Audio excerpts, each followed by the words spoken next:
अक्सर आप लोग सुनते हैं 2G, 3G, 4G, 5G। ये क्या है? क्या है ये 2G, 3G, 4G, 5G? इसके बारे में हम लोग आज के इस क्लास में हम लोग जानेंगे। जी, जहाँ पर जी आता है उसका मतलब होता है जनरेशन यानी पीढ़ियाँ। जैसे 2G है तो दूसरे जनरेशन का यानी दूसरी पीढ़ी का बात करता है। 3G है तो तीसरे जनरेशन यानी तीसरी पीढ़ी की बात करता है। 4G है तो ये चौथी जनरेशन की बात यानी चौथी पीढ़ी की बात करता है। 5G जो कि अभी आ रहा है ये यानी पांचवी पीढ़ी का बात करता है। जी का मतलब होता है जनरेशन, ठीक है। अब यहाँ पर पीढ़ी होती क्या है इसके बारे में समझते हैं। पीढ़ी का मतलब होता है एक पायदान से दूसरे पायदान में प्रवेश करना, ठीक है। कहने का मतलब ये है कि आपके घर पे दादी होंगे, बाबूजी होंगे, आप होंगे या फिर और आपके बच्चे भी होंगे, ठीक है। अगर स्टूडेंट हैं तो आप, है ना, नाती के रूप में होंगे अपने घर में या फिर बेटे के रूप में होंगे। तो कहने का मतलब ये है कि आपकी दादी क्या हो गई, पहली पीढ़ी हो गए, आपके पापा दूसरे पीढ़ी के और आप क्या है, तीसरी पीढ़ी के। आपके जो बच्चे आएंगे वो चौथी पीढ़ी की। वो तो परिवार की बात हो गई। और इसी प्रकार की अगर हम बात करें टेक्नोलॉजी की यानी प्रौद्योगिकी की, कंप्यूटर की बात करें तो कंप्यूटर में भी अगर आप लोग देखे होंगे या फिर आपके फादर के समय में जो मोबाइल होती थी वो क्या होती थी, कीपैड वाली होती थी, अभी भी होती हैं, ठीक है। और उसमें की जो बैटरी होती थी निकल जाती थी और वो जो मोबाइल होता था बड़ा मोटा, ठीक है, मोटा होता था, साइज में बड़ा होता था। तो उस समय क्या था, 2G का जमाना था, ठीक है, या फिर जी चल रहा था, जनरेशन पहली पीढ़ी का कंप्यूटर चल रहा था या फिर पहली पीढ़ी का वो क्या था, मोबाइल था, ठीक है। अब उसके बाद जब 10-12 साल बीते तो उस मोबाइल में थोड़ा थोड़ा या फिर हर साल कुछ ना कुछ उस मोबाइल में बदलाव होता था, ठीक है। आपके आसपास का ही उदाहरण लेते हैं ताकि आपको समझ में आए। तो धीरे धीरे उस मोबाइल में क्या हो गया, बदलाव शुरू होता गया और आज के जो मोबाइल है वो स्क्रीन टच है, ठीक है। स्क्रीन को टच करे अपना सारा काम करता है। तो कैसे, यानी वो जो कीपैड से लेकर स्क्रीन टच तक का जो सफर है वो कैसे हुआ, ऐसे ही हो गया? नहीं, तो उससे ही उन सभी उनके जो बीच का जो समय काल है उसी को हम लोग पीढ़ियों में बांटते हैं कि पहले पीढ़ी में था कीपैड वाला मोबाइल, दूसरी पीढ़ी में आया भैया कैमरा भी उसमें था और रेडियो एफएम हर चीज चलता था। उसमें हम लोग क्या करते थे, किसी चीज को रिकॉर्डिंग भी करके रख सकते हैं, चिप भी लगता था। तीसरी पीढ़ी में आया नेट भी चलता, इंटरनेट, है ना। दूसरी पीढ़ी के कंप्यूटर में इंटरनेट नहीं चलते थे, मोबाइल की बात कर रहे हैं, कंप्यूटर में तो चलता ही था, ठीक है। तो दूसरी पीढ़ी के मोबाइल दूसरी पीढ़ी के मोबाइल थे यानी 2G का जो फोन था उसमें तो इंटरनेट स्पीड से चलता ही नहीं था। एक बार इंटरनेट चालू करो तो पता चलता कल जाके खुलता। 3G का बात आया तो 3G में क्या हुआ, इंटरनेट चलना शुरू हो गया हल्का फुल्का। 4G की बात करें तो 4G में जो इंटरनेट की स्पीड है अभी भी थोड़ी दिक्कतें आती हैं, लेकिन अभी जो इंटरनेट की स्पीड है वो एक हिसाब से ठीक है। 5G आ रहा है तो 5G में कुछ और बदलाव होंगे। तो ये चीजें, जी का मतलब जनरेशन यानी पीढ़ियां। तो कहने का मतलब ये है जब किसी चीज में, जब यहाँ कंप्यूटर की बात कर रहे हैं तो कंप्यूटर की, जब कंप्यूटर कि कुछ वर्षों में विशेष बदलाव, ठीक है, कुछ विशेष बदलाव आए तो उन्हें हम लोग कैटेगराइज करते हैं यानी वर्गीकृत करते हैं, यानी उन्हें पीढ़ियों में रखते हैं। तो पहली पीढ़ी में कौन सा कंप्यूटर आया, दूसरी पीढ़ी में कौन सा कंप्यूटर आया, तीसरी पीढ़ी में किस प्रकार के कंप्यूटर आया, चौथी पीढ़ी में किस प्रकार के, पांचवी पीढ़ी में किस प्रकार के आएंगे, ये चीजें इस क्लास में हम लोग जानेंगे। जब द्वितीय विश्व युद्ध हो रहा था या फिर होकर खत्म हो गया था, ठीक है। देखिए होता क्या है, जब किसी चीज का आविष्कार हो जाता है, मान लेते हैं कंप्यूटर का आविष्कार हुआ हमारे देश में, हालांकि अमेरिका में पहली बार हुआ, तो हमारे देश में कंप्यूटर आविष्कार हुआ तो दूसरे देश वाले कहेंगे कि हम इससे बेहतर कंप्यूटर बनाएंगे या इससे बेहतर कोई चीज बनाएंगे। बिल्कुल ऐसे ही होता है, देखी देखा पाप, देखी देखा पुण्य, ये वाली बात आप लोग सुने होंगे। तो वहां पर अब क्या हुआ, हमारी चीजें, हम जिस प्रकार के कंप्यूटर बनाए थे वो उससे बेहतर बनाने की कोशिश करेगा, तो हमसे वो बेहतर बनाएगा यानी उसका कुछ स्पेशल होगा, है कि नहीं। तो उसी चीजों का धीरे धीरे विकास, फिर उनसे देख के कहेगा हम इन दोनों से बेहतर बनाएंगे, दूसरा देश वाला, फिर उसी में मान लेते हैं पांचवा देश आ जाए कि हम इन सबसे बेहतर बनाएंगे, टेक्नोलॉजी इन्हीं का रहेगा लेकिन हम इनसे कुछ अलग टेक्निक इसमें अपनाएंगे। तो ये चीजें, तो ऐसे ही धीरे धीरे कंप्यूटर का विकास कैसे हुआ, इस सब चीजों के बारे में हम लोग जानते हैं। कंप्यूटर की विशेष जो क्या कहा जाता है, अगर हम बात करें कंप्यूटर की जो जनरेशन की, तो जब द्वितीय विश्व युद्ध हो रहा था या फिर हो चुका था कह सकते हैं, कितने में हुआ था, 1939 से 1945, है ना। ये द्वितीय विश्व युद्ध था, जर्मनी और अमेरिका के बीच में युद्ध हो रहा था। हालांकि और भी देश थे उसमें, वो मायने नहीं रखता है। तो जब युद्ध हो रहा था तो इन देशों के बीच या फिर इन आसपास के जो देश थे वो टेक्नोलॉजी पर काम करना शुरू कर दिए, टेक्नोलॉजी के क्षेत्र में आगे बढ़ने लगे। उससे पहले तो हल्का फुल्का ही टेक्नोलॉजी था। तो इस समय जो द्वितीय विश्व युद्ध के बाद कंप्यूटर की जो टेक्नोलॉजी या प्रौद्योगिकी है उसमें विस्तार होना शुरू हो गया। तो हम लोग पढ़ेंगे जनरेशन के बारे में। जनरेशन कब से कब, हम लोग पढ़ेंगे 1945 के बाद ही, ठीक है। पहले जनरेशन की बात करेंगे। अभी तक 5 जनरेशन है, 5वीं जनरेशन में हम लोग प्रवेश कर रहे हैं, ठीक है। आप लोगों ने सुना होगा 5G फोन है, 5G का टावर लग रहा है। तो ये 5G यानी 5G में हम लोग क्या कर रहे हैं, प्रवेश कर रहे हैं। तो पहले जनरेशन की बात करेंगे। पहले जनरेशन में क्या खास था, जनरेशन, ठीक है। जनरेशन यानी पीढ़ी, आप पीढ़ी भी लिख सकते हैं, यानी पहला पीढ़ी। देखिए आपके स्क्रीन पर एक होगा वैक्यूम ट्यूब, चित्र आपके स्क्रीन पर है, ठीक है। उसको देखिए ध्यान से। वो जो वैक्यूम ट्यूब था फर्स्ट जनरेशन के कंप्यूटर में लगाया गया था। अब ये वैक्यूम ट्यूब लगाया क्यों गया था? पहले के जो कंप्यूटर होते थे वो लगभग एक कमरे कितना बड़ा, ठीक है, एक कमरे से भी बड़ा साइज के कंप्यूटर होते थे, ठीक है। अब इतने बड़े बड़े पार्ट्स होते थे। कीपैड, जो कीबोर्ड है हम लोगों का, कीबोर्ड आज हाथ में आ जाता है ना। इसमें ऐसे बटन होते हैं, आसानी से स्मूथली हम लोग काम कर देते हैं, प्रेस कर देते हैं। पहले के बटन भी बहुत बड़े बड़े होते थे, कोई इक्का दुक्का ही उसको चला पाता था उस कंप्यूटर को। अब एक बात बताइए, अगर आपके मान लेते हैं आपके मोबाइल में व्हाट्सअप है, ठीक है। अब उस व्हाट्सअप को सिर्फ आप चलाएं और किसी के मोबाइल में वो इंस्टॉल नहीं है, तो क्या आपको व्हाट्सअप चलाने में मजा आएगा? नहीं आएगा। या फिर अगर हम बात करें ऐसा कोई चैट मैसेज या फिर ऐसा कुछ ऐप या एप्लीकेशन जो आपके ही सिर्फ मोबाइल में है, किसी और के मोबाइल में नहीं है, तो आपको चलाने में बिल्कुल भी मजा नहीं आएगा। क्योंकि जब चीज़ों के बारे में सिर्फ आप जानेंगे और कोई और नहीं जानेगा तो उसमें आपकी उतनी इंटरेस्ट नहीं होगी। फिर उस चीज़ों को आप क्या कहेंगे, सब लोग जाने, तो ताकि चैटिंग करने में आसानी, है कि नहीं। तो आज के जो कीबोर्ड होते हैं वो उन्हें हम लोग क्या कर देते हैं, स्मूथली से काम कर देते हैं, स्मूथली वो उन्हें प्रेस कर देते हैं। आज का जो मॉनिटर है उससे हम उठा के कहीं भी रख देते हैं, ठीक है। कि CPU जो है उसे हम लोग कहीं भी उठा के रख सकते हैं, इधर उधर कर सकते हैं। लेकिन पहले के जो कंप्यूटर हुआ करते थे वो एक कमरे में या फिर एक हाउस में रखे जाते थे। हाउस तो ज़्यादा बड़ा हो जाएगा, एक रूम में रख दिया जाता था, वहीं पर उसका सारे सिस्टम को सेट किया जाता था। तो इतने बड़े बड़े कंप्यूटर होते थे, बहुत ज़्यादा जगह लेते थे। धीरे धीरे उनके आकार में, उनकी वजन में, ठीक है, बहुत परिवर्तन आए। और आज का जो कंप्यूटर है सभी के डेस्कटॉप जो कहलाता है, सभी के घरों पर जो रखा जाता है PC यानी पर्सनल कंप्यूटर, लैपटॉप है, ये सब चीज़ों का आकार बहुत छोटा होगा। इनफैक्ट आज तो ये हो गई है कि आपके मोबाइल में ही सारे सभी कंप्यूटर के फीचर्स दिए जा रहे हैं। तो ये था पहले। सोचिए कितना एक बड़े रूम से लेकर एक हाथ में आ गया गैजेट, है ना।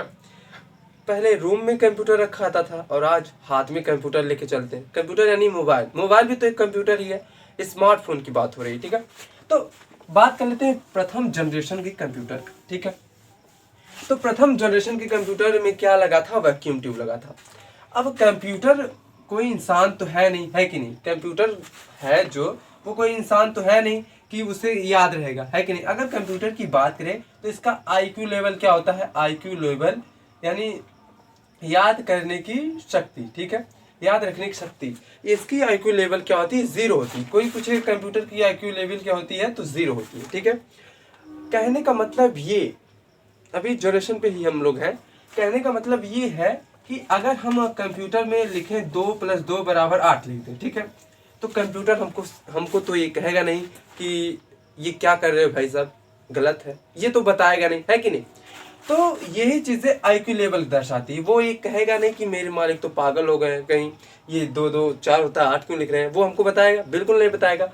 तो ये IQ लेवल की बात होती है, ठीक है। IQ लेवल कंप्यूटर का क्या होता है, 0 होता है। अगर कोई पूछे तो बताएंगे, ठीक है।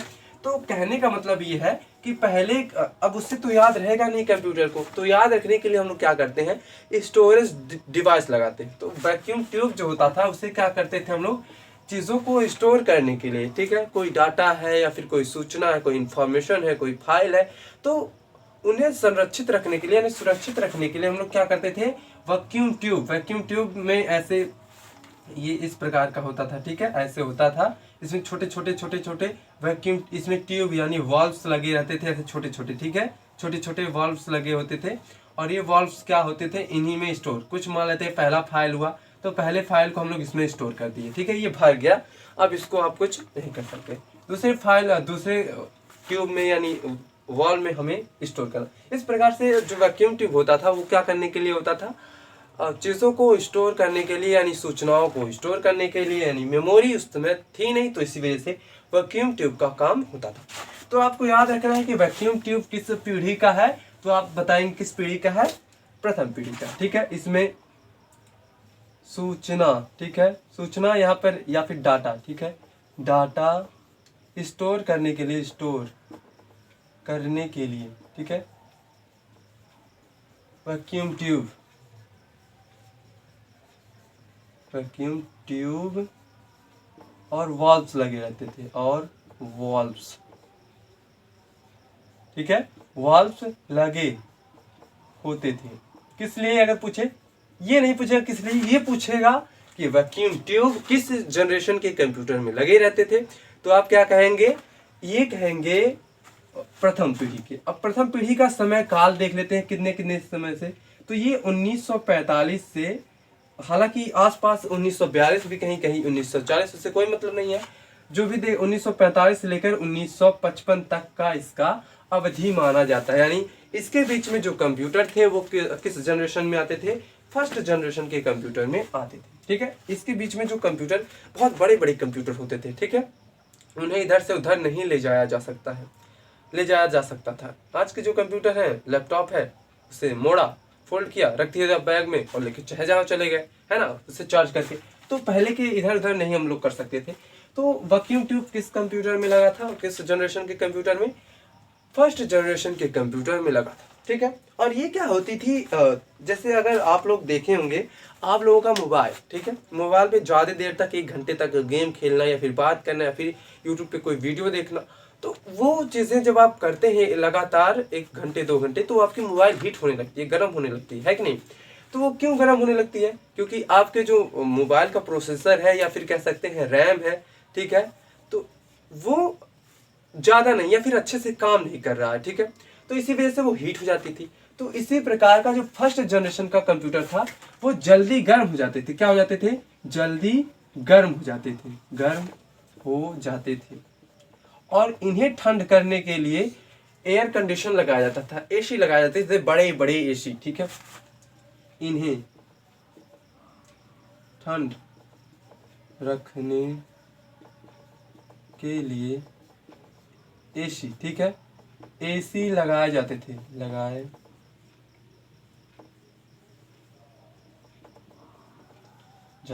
ठीक है। यानी क्या लगाए जाते थे, एसी लगाए जाते थे या फिर एडजस्टिंग फैन लगाया जाता था कि गर्म हवा को बाहर फेंके। अगर जब ज़्यादा गर्म होने लगे, एक लिमिट से ज़्यादा गर्म होने लगे कंप्यूटर, तो जल्दी खराब हो जाएगा, इसीलिए एसी लगाया जाता था, ठीक है। और इसमें विद्युत बहुत ज़्यादा मात्रा में क्या करती थी, खींचती ही थी या खाती थी या सोखती थी, ठीक है। इसमें विद्युत बहुत ज़्यादा लगता था, विद्युत बहुत ज़्यादा, ठीक है, बहुत ज़्यादा लगता था, ज़्यादा खत्म होता था, ठीक है, खत्म होता था, क्या होता था, यानी इस फर्स्ट जनरेशन के कंप्यूटर में क्या चीज़ों को स्टोर करने के लिए, सूचनाओं या इन डाटाओं को स्टोर करने के लिए मेमोरी तो उस समय थी नहीं, तो उस समय वैक्यूम ट्यूब का यूज़ किया जाता था, जो कि आपके स्क्रीन पर अभी आप लोगों ने देखा। और ये क्या होते थे, फर्स्ट जनरेशन के कंप्यूटर बहुत जल्द गर्म हो जाते थे। इन्हें ठंड करने के लिए बड़े बड़े एसी का यूज़ किया जाता था कमरे में, ठीक है, ताकि गर्म हवा को बाहर फेंके या फिर ठंड रखने के लिए, ठीक है। और ये बहुत ज़्यादा ऊर्जा यानी विद्युत खाते थे, ठीक है, ये बहुत ज़्यादा खत्म करते थे विद्युत, और ये बहुत महंगे होते थे, ठीक है, बहुत महंगे, ठीक है, बहुत महंगे होते थे। अब बताइए, कोई चीज़ अगर मान लेते हैं आपके पास जो स्मार्टफोन है, अब तो हालांकि सब लोग उससे परचेस कर सकते हैं। पहले के जो स्मार्टफोन थे बहुत महंगे होते थे, तो कोई इक्का दुक्का ही खरीदा करता था, लेकिन आज के जो स्मार्टफोन है सस्ते हैं और किसी भी वैरायटी का आप खरीद सकते हैं। तो अब इतने महंगे महंगे कंप्यूटर, वो भी इतना पावर खींचता है, इतना जल्दी हीट हो जाता है, बड़ा टकसाल है ना, बहुत ज़्यादा इसमें मगजमारी हो जाता था। तो इस वजह से उसको कोई ज़्यादा खरीदता नहीं था। बड़े बड़े उद्योगपति जो थे वही बस बिजनेस के लिए, और ये सब क्या होता था, बिजनेस के लिए, ठीक है, व्यवसाय व्यवसाय के लिए, ठीक है, व्यवसाय के लिए, उनका हिसाब किताब रखने के लिए क्या होता था, इनका यूज होता था, ठीक है। ये अगर इनकी समझ में आ रहा बच्चों, यहाँ तक समझ में आया? और ये जो, अब देखिए, अब कोई भी कंप्यूटर है तो उसमें प्रोग्रामिंग तो किया रहता है। प्रोग्रामिंग मतलब कोडिंग, ठीक है। आप लोग जो ये यूट्यूब देख रहे हैं या फिर फेसबुक चलाते हैं, ये छोटा सा यूट्यूब आप लोग जो देख रहे हैं इतनी आसानी से काम कर रहा है, वो कैसे बना है? प्रोग्रामिंग से बना है। उस प्रोग्राम को बनाने के लिए कोडिंग की गई होती है, और वो कोडिंग मशीनी भाषा से 0-1 यानी बाइनरी संख्याओं से की जाती है। तो यही यानी प्रोग्रामिंग, उसमें मशीनी भाषा, यानी इसका लैंग्वेज भाषा क्या था? भाषा, मशीनी भाषा, ठीक है, मशीनी भाषा थी, मशीनी लैंग्वेज, ठीक है, लैंग्वेज थी, ठीक है, मशीनी भाषा यानी लैंग्वेज थी। अब वो क्या होती है चीज़ें हम लोग आपको बाद में बताएंगे, अभी जनरेशन की बात करते हैं। भाषा कौन सी थी? मशीनी भाषा। फर्स्ट जनरेशन की कंप्यूटर की भाषा कौन थी? मशीनी भाषा, ठीक है। ये लगभग इनका वजन 27 टन, याद रहे 27 टन, ठीक है, 25-27 कुछ भी ऐसे टन वजन होता था, वजन होता था। अब सोचिए इतना वजन, आज के जो कंप्यूटर है टोटल मिला के 30-35 किलो के होते हैं, है कि नहीं? टोटल सीपीयू उपीयू लेकर 30-35 भी नहीं जाते होंगे, 20-25, ठीक है, इतने जाते हैं। साइज के अनुसार लेंगे वो बात करें तो पहले के जो कंप्यूटर थे 27 टन, सोचिए कुंटल होता तो चलो भैया ठीक है, टन की बात करेंगे। इसीलिए मैंने कहा ना कि कमरे में फिर होता था। और ये पर सेकेंड 150 वाट, ठीक है, खाती थी बिजली, इतनी बिजली खींचती थी पर सेकेंड, ठीक है, विद्युत खाती थी। और वो इतने स्पीड भी क्या थी, इंटरनेट की स्पीड, ठीक है, स्पीड भी बहुत कम, स्पीड बहुत कम थी। क्या थी? बहुत कम, बहुत कम स्पीड भी क्या होती थी? बहुत कम। समझ में आ रहा है? हाँ, अगर ही इसका बात करें तो इस उस समय के कंप्यूटर, यानी उस समय के उदाहरण के लिए अगर बात करें, उदाहरण, तो उस समय सबसे पहला फर्स्ट पीढ़ी का जनरेशन का जो कंप्यूटर था क्या था? वो यूनिवैक प्रथम, ठीक है, यूनिवैक, यूनिवैक फर्स्ट, ठीक है। यूनिवैक फर्स्ट का मतलब ये है कि यूनिवर्सल ऑटोमेटिक कंप्यूटर, ठीक है, यूनिवर्सल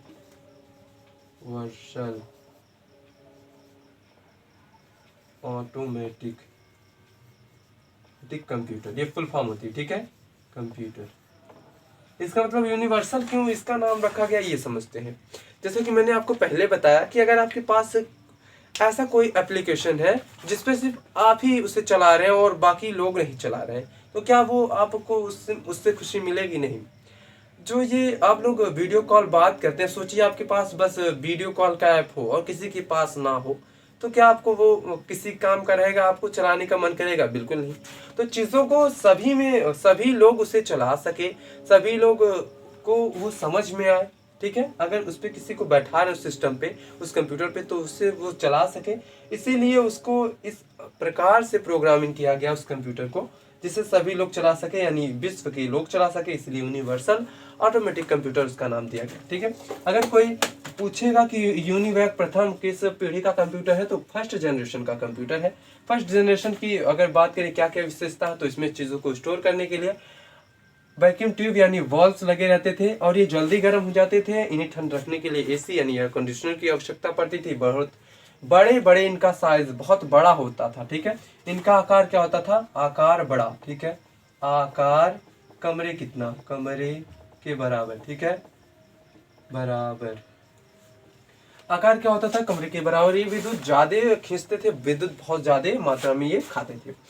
अगर यही बात करें व्यवसाय का, तो ये व्यवसाय के लिए क्या होता था बच्चों? ये व्यवसाय के लिए यूज होता था ये कंप्यूटर, गणना यानी व्यवसाय में हिसाब किताब, ठीक है, मैंने पहले ही बताया कंप्यूटर का आविष्कार सिर्फ हिसाब किताब यानी गणना करने के लिए हुआ, ठीक है।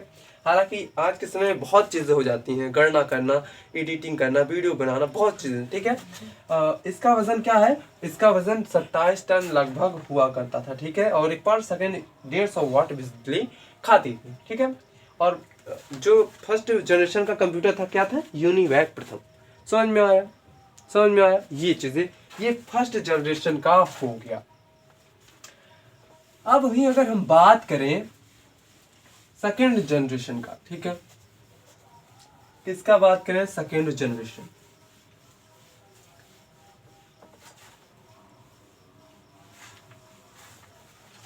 द्वितीय पीढ़ी के कंप्यूटर, ठीक है।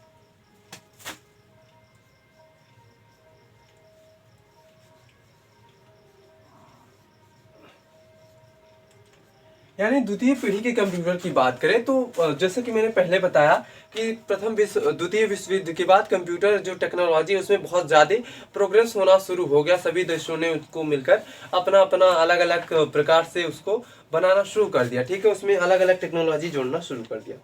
अब वही बात करें हम लोग सेकेंड जनरेशन का, तो ये कब से कब तक था, 1955, ठीक है। 1955 10 साल का एवरेज माना गया है, 1955 से 1965, ठीक है। अब ऐसा है नहीं कि दूसरी पीढ़ी में प्रथम पीढ़ी का कंप्यूटर नहीं आएगा, दूसरी पीढ़ी आके, अब जैसे कि अगर बात करें आज का जो जनरेशन है, हम लोग 4G जनरेशन में चल रहे हैं कि नहीं, 5G में भी आने वाले हैं। तो 4G जनरेशन में हम लोग चल रहे हैं, तो इसका मतलब ये तो नहीं कि 2G वाले नहीं है, 4G भी चल रही है, 3G भी चल रही है, 2G भी चल रही है। और अभी तो वो जो है ना नोकिया का मोबाइल, वो भी इक्का दुक्का किसी के घर में होगा। तो समझ में आ रहा है। तो इसका मतलब ये नहीं कि सेकंड जनरेशन आ गया तो फर्स्ट जनरेशन का काम खत्म, नहीं। इतना मेहनत से कोई उसे लगाया है तो उससे ऐसे बर्बाद तो करेगा ही नहीं, है कि नहीं। तो सेकेंड जनरेशन का जो कंप्यूटर है 1955 से लेकर 1965 तक, तो उसमें क्या हुआ इसके बारे में समझते हैं। सेकेंड जनरेशन जब आने लगे तो उसमें डाटा को स्टोर करने के लिए, ठीक है, डाटा स्टोर करने के लिए, स्टोर करने के लिए ट्रांजिस्टर, ठीक है, ट्रांजिस्टर लगने, ठीक है, लगने लगे। यानी जो सेकेंड जनरेशन का कंप्यूटर आया उसमें क्या हुआ, उसमें डाटा को स्टोर करने के लिए यानी इंफॉर्मेशन या किसी फाइल को स्टोर करने के लिए ट्रांजिस्टर लगे हुए आते थे। ट्रांजिस्टर क्या होते हैं इसको समझते हैं। ट्रांजिस्टर इस प्रकार का आपके स्क्रीन पर होगा, ऐसे इस प्रकार से चीजें होती थी, ठीक है।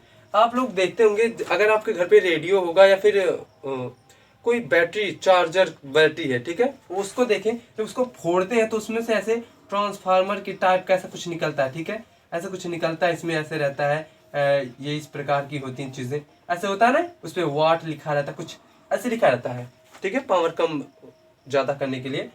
तो इन्हें ही कहा जाता है ट्रांजिस्टर, ठीक है। आपके स्क्रीन पर है, आप देख सकते हैं। तो ट्रांजिस्टर क्या होते थे उस समय, किस लिए लगाए जाते थे, ये पूछेगा आपको कि ट्रांजिस्टर किस पीढ़ी के कंप्यूटर में आया, तो सेकंड जनरेशन के कंप्यूटर में आया ट्रांजिस्टर, ठीक है।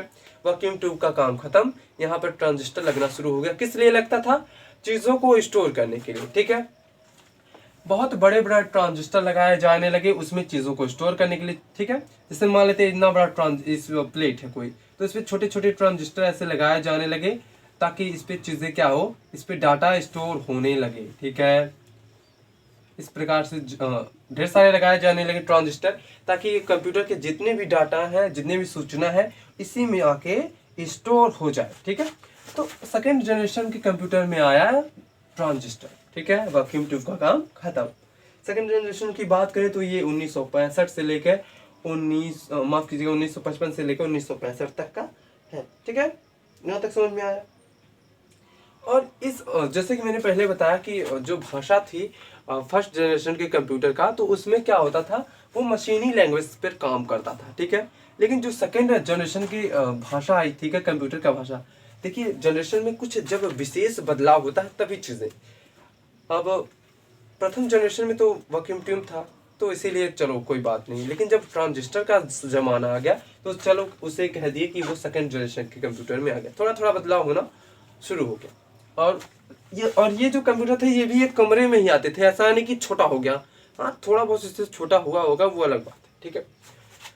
तो उस समय जो उसकी भाषा थी, ठीक है, जो प्रोग्रामिंग की भाषा थी वो क्या थी, फोटोन, ठीक है, फोटान, माफ कीजिएगा एक मिनट, हाँ फोर्टैन, ऐसे याद रखेंगे, फोर्टैन, फोर्टैन और फोर्टैन और कोबोल भाषा थी, ठीक है, कोबोल।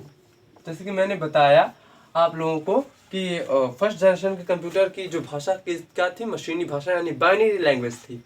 उसके बाद कुछ और संशोधित करके लैंग्वेज को थोड़ा सुधार, लैंग्वेज क्या होती है ये भी हम लोग समझेंगे, ठीक है। अभी जनरेशन के बारे में पढ़ रहे तो इससे कोई ही समझ लेते हैं, उसके बाद लैंग्वेज की बारी हम लोग लाएंगे, ठीक है, क्योंकि जो लैंग्वेज है वो अलग ही टॉपिक हो जाएगा, ठीक है। हाँ, इसको समझ लेंगे, फोटोन क्या होता है, इसका फुल फॉर्म पूछ लेगा तो क्या कहेंगे, इसका होगा फॉर्मूला, ठीक है, फॉर्मूला ट्रांसमिशन, ट्रांसलेशन, ठीक है, फार्मूला ट्रांसलेशन, ठीक है। जैसे हम ट्रांसलेशन पर क्या है, फार्मूला ट्रांसलेशन, यानी वो चीज़ों को ट्रांसलेट करके आपको दिखाता है, ठीक है। और इसमें ऑपरेटिंग अभी बताते हैं क्या होती है, ये प्रोग्रामिंग क्या होती है अभी आपको बताते हैं। कोबॉल क्या होती है, कॉमर्शियल, ठीक है, कॉमर्शियल ओरिएंटल बिजनेस लैंग्वेज, ठीक है, कॉमन कर सकते हैं इसे, कॉमन ओरिएंटल, ठीक है, बिजनेस लैंग्वेज, ठीक है। यानी कोबोल का क्या हो जाता है, कॉमन और ओरिएंटल बिजनेस लैंग्वेज। इसका क्या काम होता है यहाँ पर देखिए, इसी पीढ़ी में आया ऑपरेटिंग सिस्टम, ठीक है, ऑपरेटिंग सिस्टम, इसका मतलब होता है ये जो किया गया, ठीक है, प्रोग्रामिंग की गई तो ऑपरेटिंग सिस्टम के लिए। ऑपरेटिंग सिस्टम क्या होती है इसको समझते हैं, ठीक है। अच्छा, आपके पास मान लेते हैं मोबाइल है, कंप्यूटर या मोबाइल स्मार्टफोन एक ही जैसे होती है ना, एक ही काम करती है। ये मान लेते हैं कोई स्मार्टफोन है, ठीक है, तो हमारी भाषा हम जो इसको समझाते हैं, अच्छा ये जो मशीन होती है, कंप्यूटर होती है, वो तो बाइनरी ही लैंग्वेज समझती है, बाइनरी, ठीक है, बाइनरी यानी वो जीरो और एक ही सिर्फ समझता है। हम क्या लिख रहे हैं, हम लिख रहे हैं मोटू पतलू, है ना, मोटू पतलू, तो ये थोड़ी ना समझेगा कि मोटू पतलू क्या है, अभी वो नहीं समझता मोटू पतलू। तो वो हम जब इसको लिखेंगे मोटू, ठीक है, मोटू, या हम लिखेंगे मोटू, ठीक है, तो वो क्या करेगा, 0 1 0 0 0 1, वो समझ जाएगा कि इसका मतलब है मोटू। एक कोडिंग किया गया कि यम जब आएगा तो इसका मतलब ये, ठीक है, टी जब आएगा तो इसका मतलब होता है 0 1 0। इस प्रकार से बहुत बड़ा कोडिंग किया जाता है, तब ये जो हम लोग ये कंप्यूटर चलाते हैं तब उससे वो चलता है, प्रोग्राम किया जाता है, ठीक है। तो कंप्यूटर तो ये चीज़ समझते नहीं कि मोटू पतलू क्या होती है, तो हम जब लिखेंगे मोटू तो वो ये भाषा समझेगी, वो जल्दी से कन्वर्ट करेगा ये, और फिर हमें इसी भाषा में लिख के दिखाएगा। तो इसे कहते हैं ऑपरेटिंग सिस्टम। कहने का मतलब ये कि हमारी भाषा कंप्यूटर समझता है, और कंप्यूटर अपनी भाषा को हमें समझाने के लिए ये जो व्यवस्था की गई है वो उसे ऑपरेटिंग सिस्टम कहलाते हैं, ठीक है, कहलाता है। यानी हम जो उसको निर्देश देंगे वो अपनी चीज़ों में कन्वर्ट करके फिर वो हमारी ही चीज़ों में फिर बताएगा, परिणाम देगा, तो उसे ऑपरेटिंग सिस्टम कहा जाता है, ठीक है। तो यानी सेकंड जनरेशन में क्या आया, ऑपरेटिंग सिस्टम आ गया, ठीक है, सेकंड जनरेशन में क्या आया, ऑपरेटिंग सिस्टम आया, जिससे चीज़ें और आसान होने लगा, ठीक है। हाँ, ये फार्मूला ट्रांसलेशन ये तो व्यवसाय के लिए, ठीक है, व्यवसाय। इसमें क्या होता था, पहले देखिए मैंने बताया पहले जनरेशन के कंप्यूटर क्या होते थे, सिर्फ व्यवसाय के लिए बनाए गए थे, लोगों के व्यवसाय के लिए। लेकिन जो दूसरे जनरेशन में आने लगे वो वैज्ञानिकों के लिए, ठीक है। उस फर्स्ट जनरेशन में वैज्ञानिकों के लिए भी बनाया जाता था, ऐसी बात नहीं है, लेकिन उतने मात्रा में नहीं। तो वैज्ञानिक, ठीक है, वैज्ञानिक, अब ऐसे कंप्यूटर बनने लगे जिसमें व्यावसायिक कार्य भी हो और वैज्ञानिकों के लिए भी कार्य हो, तो इसमें 2 in 1 है ना, ये समझ सकते हैं। तो इसमें ऑपरेटिंग सिस्टम भी है, ठीक है। इसका समय काल कब से है, 1955 से लेकर 1965। डाटा स्टोर करने के लिए ट्रांजिस्टर लगे हुआ करते थे, ठीक है, यहाँ तक समझ में आया, बहुत सही। तो ये चीज़ें हमें लगता है समय हो चुका है, ज़्यादा लोड हो जाएगा तो गुल हो जाएगी सारी चीज़ें, ठीक है। तो प्रथम जनरेशन सेकेंड जनरेशन मैंने बता दिया, कल थर्ड फोर्थ फिफ्थ जनरेशन के पर हम लोग चर्चा करेंगे। चलिए ठीक है, आज के सेशन में बस इतना ही रहने देते हैं, मिलते हैं कल। तब तक के लिए जय हिंद, जय भारत।